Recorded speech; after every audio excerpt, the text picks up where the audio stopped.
mois avec sursis, que cette condamnation le rend inéligible pour une durée de 5 ans en application de l'article L30 du code électoral, que la requête est rejetée. léegi da nga may déglu nag ah. waaw dama lay déglu. L30 li mu wax mooy mënoo inscrire ci liste électorale buñ la daanee 6 mois loolu L30 wax. léegi mënoo inscrire ci liste électorale boobu loolu kese invalidé wul candidature en fait L30 n'invalide aucune candidature c'est L57 qui invalide la candidature. L57 moo ne tout Sénégalais électeur est éligible donc pour nga perte sa éligibilité. il faut que nga perte sa qualité d'électeur. Oui. donc kon coow li c'est la perte de la qualité d'électeur et non la condamnation définitive. kon pourquoi la mu sukkandiku fii. dañu juum moo tax ma ne la conseil bi dafa juum parce que une condamnation définitive tey jii nii Déthié Fall bu ñu ko condamné woon définitivement. oui day nekk ci casier judiciaire mais du ko tere bokk parce que L31 wax na ko ne sa lii ñu la daan terewu laa bokk. donc kon une condamnation définitive ne fait pas obstacle à une candidature lii def obstacle à une candidature c'est une condamnation définitive bu mënee ci radiation boobaa da ngay bàyyi L30 da ngay dem ci L57 L57 ne la tout Sénégalais électeur donc Ousmane Sonko pour ñu mënoon koo invalider il fallait qu'il perde sa qualité d'électeur et comment il perd sa qualité d'électeur c'est après cette condamnation définitive ñu déclencher pour procédure de radiation notifier ko may ko 5 fan pour mu mën a bañ a bokkati ci liste électorale kon donc au moment où je te parle. Oui. Ousmane Sonko est dans la liste au moment où je te parle Ousmane Sonko est dans la liste parce que déclenché guñ procédure de radiation bi boo fàttali ko jour bi Cour suprême di rendre décision bi. maa ngi la ko ñu ngi woon digg penc. ma ni la lii mënul am benn impact parce que Ousmane Sonko déposé na ba pare. oui mooy bi ñu confirmé woon. waaye léegi comme que Ousmane Sonko déposé na ba pare. li mu déposé loolu la ñuy càmbar duñ dem ci conseil constitutionnel lan ko conseil abalaat ma casier bi ma inscrire ci justement c'est l'impression qu'on a. mais pour léegi li koy prouver. li koy prouver teewul la 4 jàll fa ñëw. li koy prouver. jëlee mooy Karim Wade moo koy prouver Karim Wade dañ ne ko andi nga preuve bi naam mais moment bi ngay déposé la ñuy compter et non moment bi nga andi preuve bi kon comme que moment bi ngay déposé lañ kii moment boobu noonu c'était le 25 décembre. Oui. le 25 décembre Ousmane Sonko n'était pas encore condamné définitivement. te jour le 4 janvier bi nee nañ jour boobu la am élément bi invalider sa candidature. kon donc Ousmane Sonko est candidat jusqu'au 4 janvier d'après le conseil constitutionnel. ba le 4 janvier. Ousmane Sonko est candidat. alors donc kon conseil bi fi mu juumee mooy fi mu apprécier ne c'est une condamnation définitive qui invalide la candidature dafa juum. Ce n'est pas la condamnation qui invalide la candidature mais la conséquence de cette condamnation moom mooy radiation bi. mooy radiation bi. parce que doo génne benn article code électoral ci Sénégal. doo ko génne ci constitution. fu ñu ne la képp ku am condamnation définitive yow mënatoo doon candidat loolu existé wul. parce que am na cas yoo xamante ne yow da ngay am condamnation. te duñ la radier. alors donc kon condamnation bi. pour mu xañ la sa éligibilité. il faut que condamnation bi yegg ci xañ la sa électeur ba pare. sans boobu. mënuñ la kii donc quand le conseil mën naa ñàkk bañ a xam loolu. xamuñ ko enfin xaw ma na xam nañ ko. mais juum nañ parce que L30 bi oui. mais L30 waxuñu fa waxu éligibilité nangu nga ko wala nangu nga ko. L30 fi ñu waxee waxu éligibilité. mooy L57. te liñ toftal ci inéligibilité bi. mooy nga nga perte sa qualité électeur. donc L30 kese. moom terewul kenn bokk. et que encore une fois ñu delluwaat ci la non rétroactivité de cette condamnation là la non rétroactivité des dossiers yi nga xamante ne am nañ ko après. et pourtant dafa rétroagir bi. mais foofu la njumte bi ne parce que ñoom nee nañu. pour ñoom nee nañu document bu ñu am après dépôt bi duñ ko compter.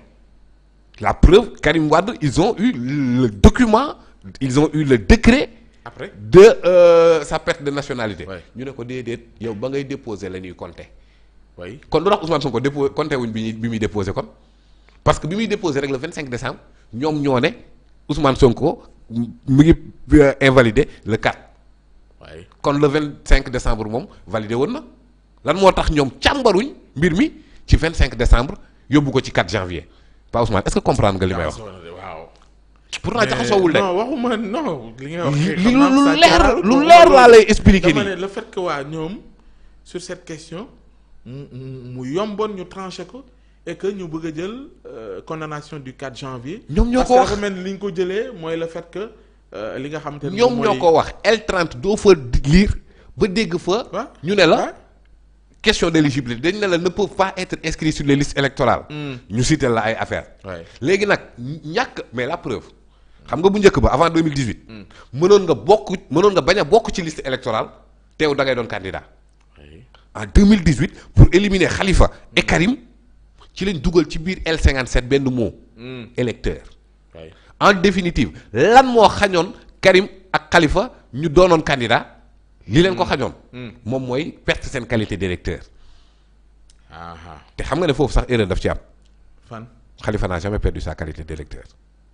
comment Khalifa mosuñ ko peut-être que erreur la de leur part parce que Khalifa dafa dem di inscrire waat. ñu ne ko yaa ngi fi Khalifa constaté ko par exploit d'huissier kon lan moo taxoon ñu xañ Khalifa 2019 tooñ la. waaye pour dire à quel point conseil constitutionnel dañuy juum. parce que L30 doo ko cité di écarter candidat te candidature Ousmane Sonko 2 semaines ci ginnaaw d'après le conseil constitutionnel. 2 semaines ci ginnaaw cette candidature était valide. c'est-à-dire le 4 janvier lu tax ay avocat ak mandataire am noppi ci. déedéet noppi wuñ ci di. lan ci lan lañ noppi.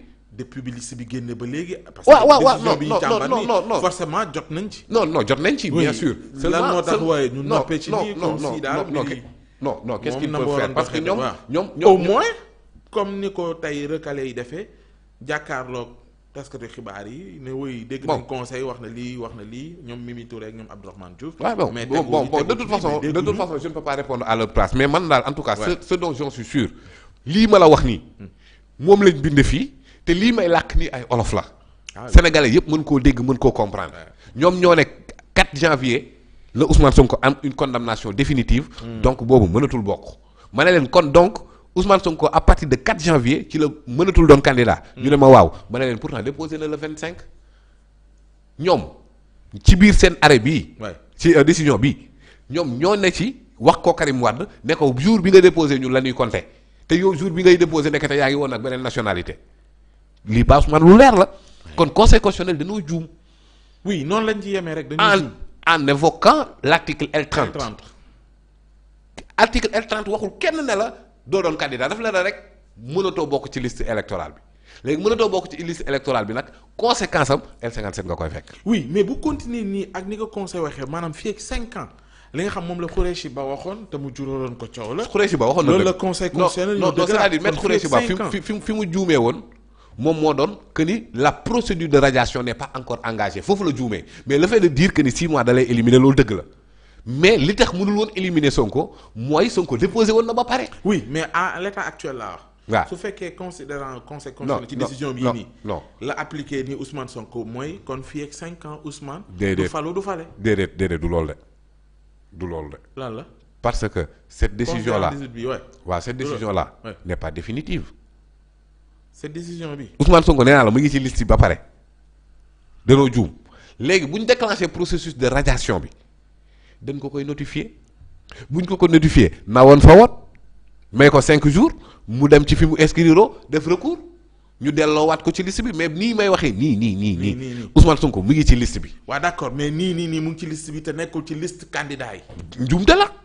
njuumte la parce que une condamnation définitive ne fait pas obstacle à une candidature. loolu de mooy fait bi nii. liste ba dañoo ko gisandoo. non lii waaw liste loolu kenn werante ko léegi nag liñ ko layalee. moom laa lay wax ni. ma ne la juumte la moo tax ma ne léegi kon avocat am lu ñuy def. non lu ñuy def c'est-à-dire il y a plus de voie de recours. donc de moom waaw. non jeex na fi mu toll nii conséquence. man kay waxumay recours man. waaw 5 ans yi ñuy wax. non 5 ans conséquences yooyu bu jëmmuwee. non c'est-à-dire xam nga 5 ans bi foofu ngay xamee ne conseil constitutionnel dafa juum. parce que 5 ans bii nii c'est attaquable même si def nañ procédure de radiation bi. waaw léegi loolu xam nga am na recours au niveau du tribunal d'instance de Ziguinchor te du foofu la Sabassy Faye waxa woon waxam ja. waaw kon kay 5 ans bii nii c'est précaire ce n'est pas définitif. alors loolu moom moo tax ma ne la condamnation définitive écarté wul candidat. Ce sont les conséquences de cette condamnation qui écartent une candidature. Conséquence bi ma lay wax lan la muy radiation. léegi nag bu ñu la rajee effectivement mënatoo nekk candidat parce que L57 nee na tout Sénégalais électeur. Oui. C'est clair. Alors loolu moo ñu may sax déjà ñu jàll ci beneen bi ci kaawu Amadou Ba ak recours ba mu dugal Yankuba dama lay wax bi ci tegu nga téyal ma ko dinaa ci ñëw parce que boobu dina intéressé ñi nga xamante ne ñoom ñooy Aminata Touré ak ñoom voilà 31 bi considérant 31 bi laa bëgg nga téyal ma ko dinaa ci ñëwaat. ñu jàll ci bu 77 ma boole waale ko muy recours Amadou Ba ak li nga xamante ne loolu la ci conseil constitutionnel indi ci ay tontu su ko defee ma soog a dellusiwaat ci considérant 31 bi ndax boobu pour ñoom Aminata Touré la alors 77 bi mu ngi noonu Pa Moussa ñu koy lire. mu ne considérant que le candidat Amadou Ba à l'appui de sa requête soutient que le candidat Bassirou Diomaye Faye Diomaye Diakhar Faye appartient à une entité politique dissoute et ne peut plus en conséquence exercer les droits attachés à la qualité de membre d'un parti politique conformément aux dispositions de l'article 821 du Code des obligations civiles et commerciales. Ça a fait débat. Bi 821 bi qu'il ajoute que Bassirou Diomaye Faye, eu égard à son statut de personne en détention provisoire, ne peut, en application des dispositions de l'article 241 du décret numéro 2001-362 du 4 mai 2001 relative aux procédures d'exécution et d'aménagement des sanctions pénales, déposer sa déclaration de candidature que par le truchement de l'administration pénitentiaire. Qu'il ajoute que la coalition Diomaye Président est irrégulière car elle utilise les couleurs du parti Pastef dissous. Qu'au surplus, Bassirou Diomaye Diakhar Faye n'est pas membre des partis composant la coalition qui porte sa candidature. Non, pas Ousmane. C'est le recours le plus ridicule de l'histoire politique du Sénégal. C'est le recours vraiment le plus drôle de l'histoire du Conseil constitutionnel au Sénégal. Ah oui. Man dama foog ne sax xawma kan moo dugal Amadou Ba ci lii mais daf ko duggoon a waaye di loo parce que Amadou Ba ce n'est pas n'importe qui quand même. Inspecteur principal des impôts et domaines.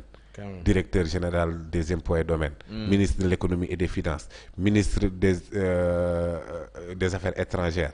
Premier ministre. Candidat à la présidentielle. buy taxaw di wax lii waxoon naa la ne amul benn chance de prospérer. Je te l'avais dit. waxoon naa la ne recours boobu noonu ça n'a aucune chance de prospérer sous aucun prétexte que ce soit. Et d'ailleurs xoolal li ñuy andil. Article 121. COCC. mais loolu lan mooy yoonam ci élection. élection code électoral nga jëm pas Ousmane mais élection ngay dem ci ay COCC. loo fay def. dañ na la dellu parce que parti bi association la. waaw léegi nag nee nañ leen ñu dem toog waaw léegi conseil constitutionnel nee na leen nañu dem toog. waaw parce que la ba la doon wax moom mooy yow. am na ñi fi nekkoon yëpp naan ñun ñëpp nañ leen woowaata. pas Ousmane képp ku jaar ci sa plateau. képp ku jaar ci sa plateau. ne la boo appartenir à un parti dissous doo mën a doon candidat woowaat ko lu waaye waxoon na ci dellu. mais nañ bàyyi caaxaan. Aliou Sow maa ngi koy yërëm. na ñëw ci digg penc non moom kay. waaw moom dina ñëw digg penc seetal ñeneen ñi ñëpp képp ku waxoon loolu parce que pas Ousmane. loolu waxu tappale weesuwul loolu. et encore ñu ne ñu waat lan photo. waaw moom moo waral ñu ni Cheikh Tidiane Dièye. te dama Pastef la bokk. nañ dem ci 78 mu ne considérant que par mémoire balaa ngaa génn fii. parce que la coalition il n'est pas membre de la coalition qui porte sa candidature. waaw loolu tamit waxoon nañ ko fi wax la ay exemple yu leer. conseil constitutionnel koy firmé na loolu. dëggal na ko waaw. kon wéyam. Diomaye président. alors 78 mu ne considérant que par mémoire en réponse mu ne Bassirou Diomaye Diakhar Faye soutient qu'en application des articles 28-29 de la constitution L120 L121 et L125 du code électoral, les griefs soulevés par Amadou Ba contre sa candidature ont tous été examinés dans la décision du Conseil constitutionnel arrêtant la liste des candidats et doivent être rejetés. Qu'il ajoute que le champ d'application de l'article 1er de la loi 81-17 du 6 mai 1981 relative aux partis politiques est expressément circonscrit aux articles 812 à 814 du COCC que les pièces qu'il a produites remplissent toutes les conditions nécessaires, d'autant plus qu'il n'est pas dans l'office du jugement constitutionnel d'établir les infractions pénales, que le candidat Amadou Ba n'établit pas l'existence d'une coalition de partis politiques dont il serait membre, avant même d'en alléguer l'irrégularité, que le requérant n'a produit aucune pièce de nature à établir qu'il n'a pas qualité à être membre des partis politiques composant la coalition qu'il a investie, qu'il sollicite le rejet de la requête comme mal fondée. Donc kon Amadou Ba daanooti na amati na jël lii moo tax rek xale yi naan ko ay dafa min defet parce que man xaw ma ku ko dugal ci lii. ah wax naa la fi keroog ne la. waaw bi ñu xëyee gis koo xamante ne ancien ministre de la justice. kooku foofu rek la ñu waroon a taxaw. ndax code électoral xanaa ku mel noonu mënul waaw. waaw Amadou Sall ngi nii nag fii la Amadou Sall mujjee yokkal na Amadou Ba ay defet lii moo tax booy daan ko min defet leen c'est-à-dire xoolal fii nii benn photo. Cheikh Tidiane Dièye ak Ousmane Sonko nga déduire ci photo boobu noonu ne Pastef la bokk waa léegi nañ accepter Amadou Ba loolu kon le président Macky Sall Pastef la bokk. il n'a pas de photo avec Sonko. il a une photo avec Sonko. avec photo boobu xam nañ ni contexte bi mu ñëwee. mais ban photo Cheikh Tidiane Dièye ban contexte la ñëwee moo Sonko. ci ban contexte la ñëwee. en tout cas ñoom ñaar moom photo moom waxul contexte de dafa ne comme que ñoom ñaar am nañ photo rek parti ba la bokk kon kay man léegi nangul naa Amadou Ba. donte conseil constitutionnel nangul lu ko man léegi Amadou Ba man nangul naa la koo bokkal photo ci partem nga bokk léegi président Macky Sall ak Ousmane Sonko bokk nañ photo. donc kon président Macky Sall après Pastef la bokk de d'après Amadou Ba loolu la ñu bëgg a gëm loolu ñun nangul nañ ko. donc kon moom na xoolaat kii yoom parce que ki chefu partem. parce que n'oublions pas que ni après le congrès Macky Sall investir na ko candidat mais moom mooy chefu parti bi ba léegi. gis nga loolu dedu Macky Sall investir na Amadou Ba. photo baa ngi nii Macky Sall membre de Pastef d'après Amadou Ba Macky Sall devient membre de Pastef bu ñu jàppee rek Amadou Ba li mu jàpp léegi Amadou Ba Macky Sall daf ko investir candidat ba pare téye parti. léegi yow tamit Macky Sall membre de Pastef te waxoo le contraire. non man léegi nangul naa Amadou Ba. man maa nangul non parce que Amadou Ba li mu wax mooy ku bokk ak Sonko photo. Macky Sall bokk na ak Sonko photo léegi na Amadou Ba wax ci loolu noonu ma ne. moom kaa moo tax mu war a lijjanti kaaw président Macky Sall parce que daf ko investir candidat ba pare jox ko parti bi. waaw candidat ak parti yaa fi wax bokkul. waaw léegi moom wóoluwul Amadou Ba ci parti bi. ba pare dañu ñun sénégalais yi wóolu leen ko ci réew mi. dénkoo ko sa parti bëgg ñu dénk ko réew mi. est-ce que Macky Sall. ba pare moo tax ma ni man jaaxal na ma daal. est-ce que maître Amadou Sall. waaw mais ñu les jeunes yi parce que même boo ñëwee ba ci considérant 79 bi jox ma ko. même 79 bi. boo ñëwee ba ci foofu tamit conseil constitutionnel mu ngeen wax ni fi ngeen ko lay taayee. amul du foofa amul bopp amul considérant d'une part que les dispositions de l'article gis nga 821 bi ñu doon yëkkati ñoom ñëpp di wax. du code des obligations civiles et commerciales. article 821 ba la Babacar Gueye génnee plateau ba. Babacar Gueye article bi ko taxaw na génn na pour rien. voilà Cheikh Ousmane. Babacar génn na plateau bi pour rien. voilà dégg nga mu ne sont pas applicables aux membres des partis politiques dissous. et ne sauraient en conséquence être une entrave à l'exercice de leurs droits. que d'une part, sauf à établir une violation du décret numéro 362 du 4 mai 2001 relatif aux procédures d'exécution et d'aménagement des sanctions pénales. Le statut de détenu provisoire n'est pas une entrave à l'exercice des droits civils et politiques. En outre, par décret numéro 1407 du 31 juillet 2023, le parti Pastef ayant été dissous, on ne saurait lui attribuer la propriété de symboles ou de couleurs quelconques. Qu'enfin, l'investiture d'un candidat à l'élection présidentielle, même porté par un parti ou une coalition de partis politiques, n'est pas assujettie à l'appartenance à ces entités, que la requête est rejetée. foofu laay waxee ne ko comprendre ku mel ni maître Amadou Sall nga xam moom mooy conseiller et puis Amadou Ba par la même occasion on nous a dit que ni amoon na sax 10 avocats yoo xam te ni ñoo koy toppal lii. 10 avocats ñoo doon topp lii. waaw 10 avocats. 10 avocats yi dañoo dégg. maître Amadou Sall xëy na lañ ci déggee waaw. 10 avocats yi dañoo boo àndandoo nërmeelu kon. jox ma ba ci 80 bi ñu jeexalee ko. parce que day dem ba sax 81 Cheikh Tidiane Dièye bi da koy laalal voilà gis nga 80 bi tamit que le candidat Amadou Ba pour soutenir sa requête expose que Cheikh Tidiane Dièye mooy li nga wax sànq.